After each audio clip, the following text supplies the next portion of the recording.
Hello, good morning. तर आज आहे आरू आणि ध्रुवच्या शाळेचा पहिला दिवस.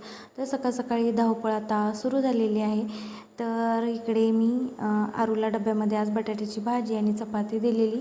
हे आरूला शाळेत सोडून आली. यांची आणखीन शाळा सुरू झालेली नाही आहे, त्यामुळे हे आरूला शाळेत सोडून आली आणि त्यानंतर यांना दूध चपाती जेवणासाठी दिली.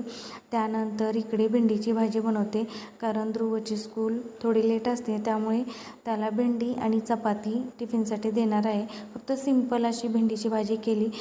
तव्यामध्ये चपाती केली होती, त्यामध्येच लसूण ठेचून टाकला, भेंडी कट करून चांगली फ्राय केली आणि चवीनुसार मीठ आणि दाण्याचं कूट टाकलं. बस भेंडीची भाजी तयार झाली. त्यानंतर किचन ओटा आवरून घेतला आणि जी भांडी होती ती सर्व घासून ध्रुवला पण रेडी केलं शाळेत सोडण्यासाठी. तर त्याला आता शाळेत सोडून आलोत आणि त्यानंतर सर्व फरशी वगैरे क्लीन करून झाली. अगोदर हॉल, किचन, बेडरूम सर्व स्वच्छ करून झालं आणि संध्याकाळी आरू, ध्रुव आणि यांनी असं दरवाजाला कलर दिलेला आणि अचानक जोरदार वारा आणि पाऊस सुरू झालेला. तेवढ्यात लाईट पण गेली. इकडे बघा झाड पण किती हलतंय. तर संध्याकाळी मी खिचडी बनवलेली, त्यानंतर भजी बनवलेली, पण लाईट नसल्यामुळे ते काही शूट वगैरे केले नाही.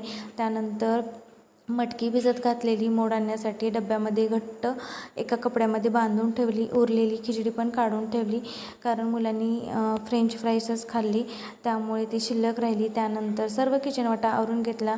जी रात्रीची भांडी असतात ती सर्व आता आवरून घेते. एक एक करून सर्व भांडे धुवून घेतली आणि सगळं झाल्यानंतर लाईट आली. तर असा होता आजचा दिवस.